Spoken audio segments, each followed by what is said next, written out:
awarding karon na apo na ano mo mahalagang mensahe mo para sa amin lalo dito sa Region 10, sir?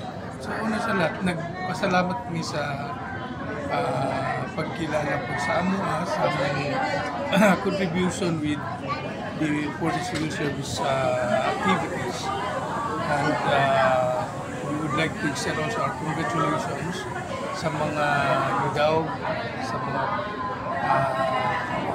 sa gawad ordangal ng Bayan Award o pang mga parangal, which muna yung lisod na kaon ng award. Congratulations, na-hardle nila ang process and nakuha nila ang award. Sana makakuha po nila ang award. Sir, Region 10 ba ito? Yes, na for the whole region. Binibigyan ng mga awardee natin? Yes. Pero ang winner din ay Laban sa national. laban sa national. Ang iba na nasa semifinals, ang iba award din nila.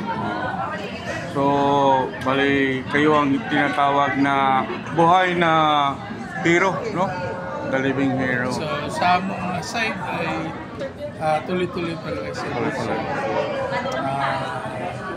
Nangikabot ko rin nga makakuha ko din ng klase ng award sa civil service. Wala nang susunod na awardee. Every year man. Every September man. Yearly. Or ma-award si sir, ma-qualified siya, ma-nominate siya sa national. Pwede yun, sir, no? Sa inyo.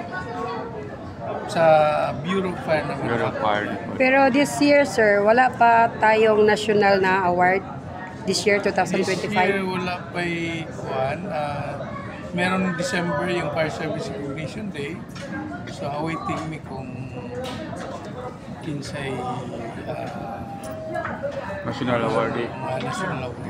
Yung binigay ni Governor Wamin Al na award. Ano lang yun, sa Region 10 lang yun. Yes. Sa Region 10 during sa BFP anniversary. We have a Fire Service Recognition Day na 1970s pa na ihatag na siya nga or batas para i-recognize ang fire service as kanang importanteng aspeto sa pag-protect ng lives and property. Congratulations, sir. Mensahe na lang po, sir, sa taong bayan. Departing message. Departing message po. So sa tanan mga katawan, daghan natang nabalitaan na dagkong sunog sa ubang region, hindi sa atong mismong region. Amo kamong giawhag, mag-ingat parati sa para maiwasan ang sunog. Bago matulog, be sure na wala nang nakasaksak ng mga appliances, patay ang mga nakasinging kandila, o ito yung paparating ng November 1. So, singin ng kandila, patyon kita siya bago matulog.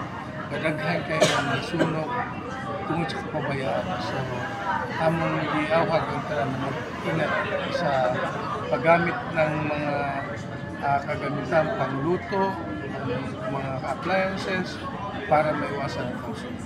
Maraming salamat po, sir.